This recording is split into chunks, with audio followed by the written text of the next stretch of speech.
కూరగాయలతో పాటే ఇసుక, వ్యవసాయ మార్కెట్లో ఇసుక అమ్మకాలు. తాజాగా కాంగ్రెస్ సర్కార్ నిర్ణయం.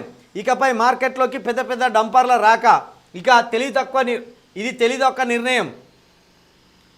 వ్యవసాయ మార్కెట్కు వెళ్తే ధాన్యం, కూరగాయలు మాత్రమే కొనుక్కునే అవకాశం ఉండేది. ఇకపై కూరగాయలతో పాటు గుప్పెడు ఇసుక కూడా ఉచితంగా తెచ్చుకునే అవకాశం కలగనున్నది.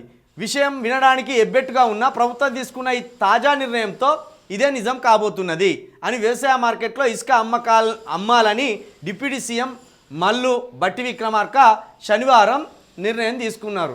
అంటే గుప్పెడు ఇసుక అంటే గుప్పెడు ఇసుకతో ఏం చేస్తారు? మసాలా చల్లినట్టు ఏమైనా చల్లుకోవాలి ఏంది? కూరలల్లా మసాలా ఎత్తారు కదా లాస్ట్కు, మరి ఇదేమైనా చల్లుకోవాలా? లేకపోతే కాంగ్రెస్ వచ్చినాక మా బతుకులు మట్టిపాలైనాయని చెప్పడానికి ఏమైనా ఇసుక అమ్ముతానులా?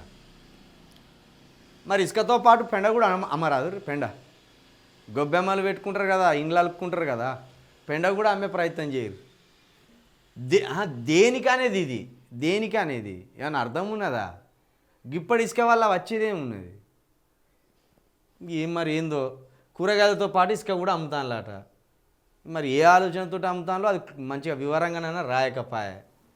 కాబట్టి దీన్ని ఏం అర్థం చేసుకోవాలా? పెండ అవోటి ఇవోటి కూడా అమ్ముర్రి, పోయేదేమున్నది? పైసలే కదా వచ్చేది.